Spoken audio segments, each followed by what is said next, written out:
will add safety to our auto booster pump or any other kinds of pumps. But before that, please subscribe to our YouTube channel and don't forget to click the notification bell button para updated pa rin kayo sa mga susunod namin i-upload na video. So, ang auto booster pump, usually, solusyon siya sa may hinang pressure ng tubig. So, ang auto booster pump, ang function niya, once na may na-open ang faucet na nakakonect sa auto booster pump, automatic mag-on po yung auto booster pump. And then, once na naka-close po yung mga faucet or wala namang gumagamit ng faucet, automatic po naka-off yung auto booster pump.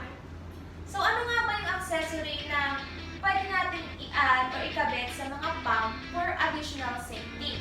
So, ang APC or Automatic Pump Control ay isang accessory na kinakabit sa mga water pump or sa auto booster pump upang magbigay dagdag protection sa ating mga unit.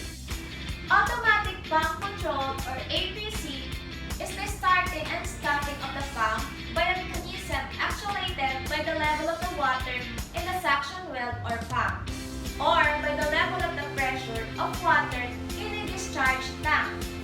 Kapag ang ating pump ay walang nahihigop na tubig galing sa source ng water, ito'y patuloy pa rin aandar dahil nagbabase lamang tayo kung may mga nakabukas na faucet or mga outlets.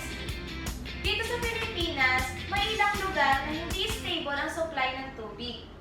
At ang iba naman ay may certain time pang supply at meron ding lugar na may oras pang supply ng tubig. Sa ganitong sitwasyon, mas kinakailangan natin gamitan ng Automatic Pump Control or APC ang ating mga water pump o maging ang auto booster pump. Dahil kung ang booster pump ay walang nahihigop na tubig, ang APC or Automatic Pump Control ang magsisilbing brake ng ating booster pump upang automatic kong mag-stop yung motor ng booster pump mula sa pagganap. Kusa itong hihinto sa pamamagitan ng Automatic Pump Control. Ngayon, ipapakita ko sa inyo yung function ng booster pump with Automatic Pump Control. Kung napapansin nyo, meron akong dalawang small tank dito. Yung isang tank may lamang water na nakakonect sa inlet ng pump. And then sa outlet, kinabitan namin yung APC, and then faucet, and shower head. Try natin kung mag-automatic stop ba yung motor ng pump once na wala na siyang nahihigop na tubig galing sa source ng water. Okay.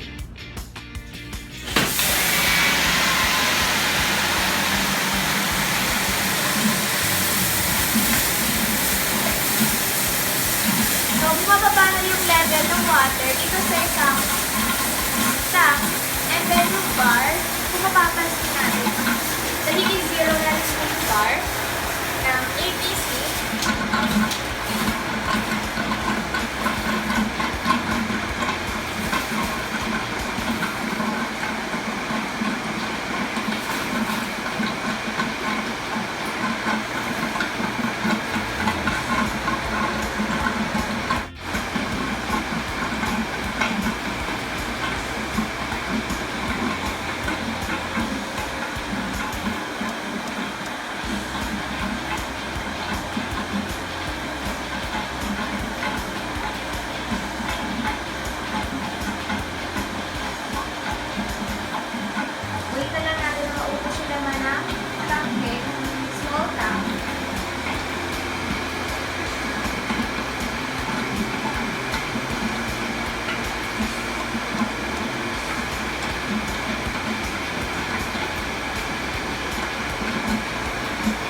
After 8 seconds, mag-off na yung pump once na wala na siyang nahihigop na tubig.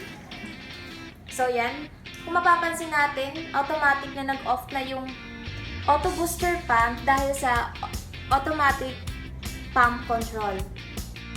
Ang automatic pump control is for additional safety sa ating mga water pump or even sa auto booster pump. If you have any concern or question about the APC or automatic pump control, you can comment down below. And for my next video, I will teach you how to connect the wire ng water pump sa APC and then yung wire para i-connect sa pinaka-main power. So, thank you for watching.